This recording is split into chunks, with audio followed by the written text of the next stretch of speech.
Here we are again, the adventures of Odysseus. Last time you heard all about him washed up on shore talking to a king, King Alcinous, and his daughter Nausicaa, and he was explaining how he tried to get out of going to war in the Trojan War by pretending to be mad, but they saw through that and he had to go in the end. Well, now he's talking about his journey home, trying to get back to his lovely wife Penelope and his son Telemachus, but it was not plain sailing, as you're about to find out. The next chapter is called The Cyclops. For many days we sailed until we reached an island that seemed to us a paradise. We saw land level for the plough, fat sheep and goats grazing. We decided to stop and take on fresh meat and water. We beached the ship. I told 12 of my men to take from the treasures of Troy some precious thing, some bracelet or brooch, in the hope that we would find people with whom we could barter. I took a goat skin of a strong wine. 1 cupful poured into a barrel of water would still make a potent potion. We followed a path from the beach to a hill. In the hill there was a cave. Beside the cave there was a boulder that looked as though it had been placed there for some purpose. Perhaps this cave was a home. Sure enough, when we went inside we found enclosures with fences which held lambs and kids. We found buckets of cheese and milk. Whose home was this? We squatted by a fire, munched some cheese, drank some milk, sat back and waited. Eventually we heard bleating. A great flock of animals was approaching. Something, perhaps a premonition, made me instruct my men to hide in the darkest part of the cave. A huge herd of sheep and goats entered and gathered near their young. Then behind them we saw a silhouette in the cave mouth. It was the shape of a man, but this was bigger than any man we had ever seen. It was the size of a tall tree. It lumbered in, grabbed the boulder and rolled it into the entrance. Now the only light came from the fire. By the light of the flames we watched the giant milk the female sheep and goats with surprising tenderness and obvious affection. We studied its tusk-like teeth and its snout of a nose. In the middle of its forehead there was one enormous eye. By the light of the fire he must have seen our shadows on the wall behind us. He said, "What's this? I have guests. 2 little two-eyed things." We stepped forward. "We are men.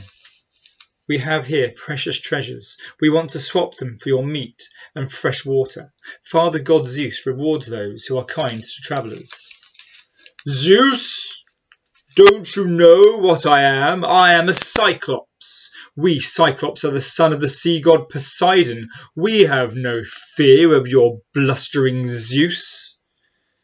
Then the Cyclops grabbed one of my men and smacked his head against the roof of the cave. His brains splattered against the wall and the floor. He crammed the corpse into his mouth. We were horrified. Before he could devour another of my men, I held up the skin of strong wine. "We little two eyes have made something you one eyes have not. It is drink that makes you happy. If I give it to you, would you give me a gift in return?" "Give me your gift, and I will give you an answer." I threw the wineskin to his feet. He picked it up, took the stopper from it, and emptied it in one long gulp. He threw it to the ground.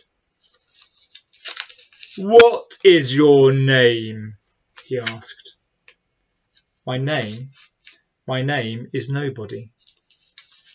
"Well then, Nobody, I thank you for your gift. It tasted good. In return, I will give you something precious, a little more life. I promise you will be the last one I eat."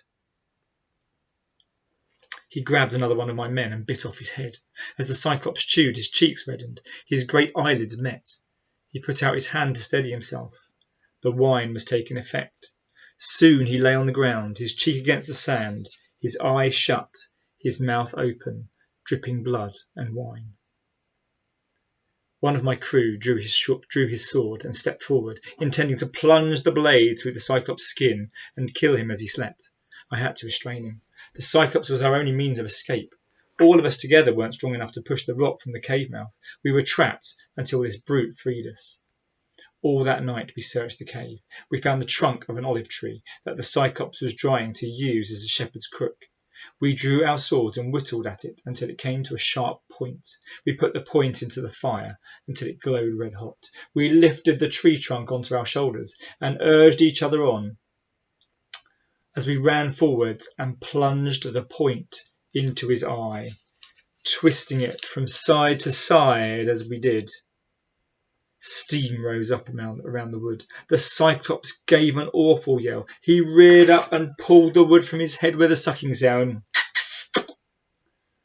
The scream summoned other Cyclops from nearby caves. We could hear them shouting through the boulder. "Polyphemus, what's the matter?" "I have been blinded."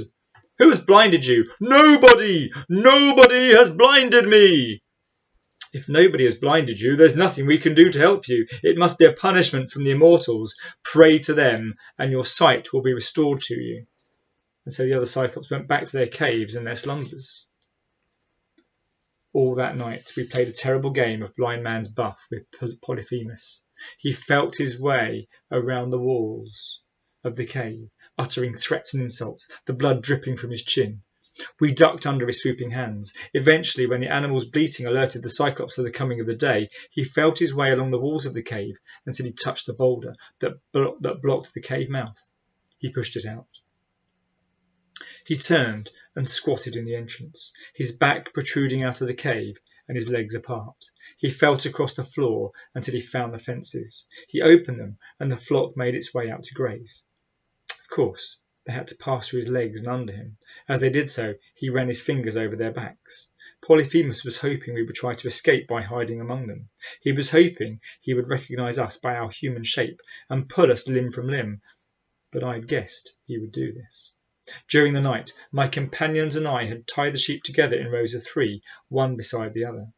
Then each of my men had slid under the belly of the middle sheep, and I had tied him beneath the animal. When the Cyclops ran his hand over the sheep, all he felt was the wool on their backs. In this way my men escaped. Only I remained. I had held back a great curly-horned ram. Now I slid under its belly, reached up and grabbed the wool on its neck. I shook it. The ram trotted towards Polyphemus. He touched its horns. His fingers closed around the ram's head. The ram stopped. The Cyclops said, "I know you. You are the chief of the herd.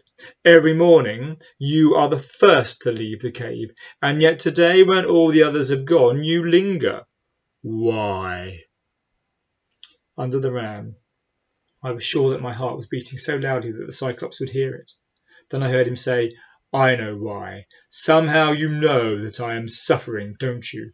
You want to stay with me and console me with your company.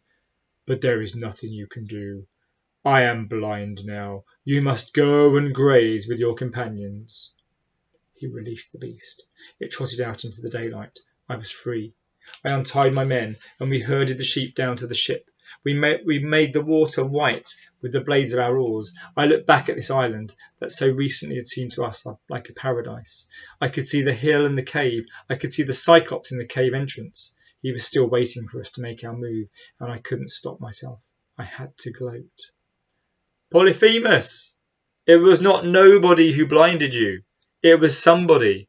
It was Odysseus, a ram amongst sheep. King of rocky Ithaca, remember my name for the rest of your life of stumbling darkness."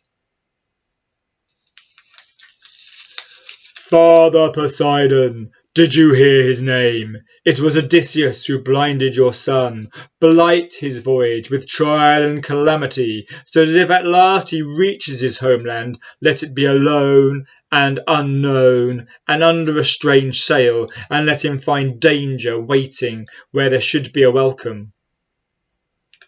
I laughed at the Cyclops ranting, but my gloating would cost us dearly.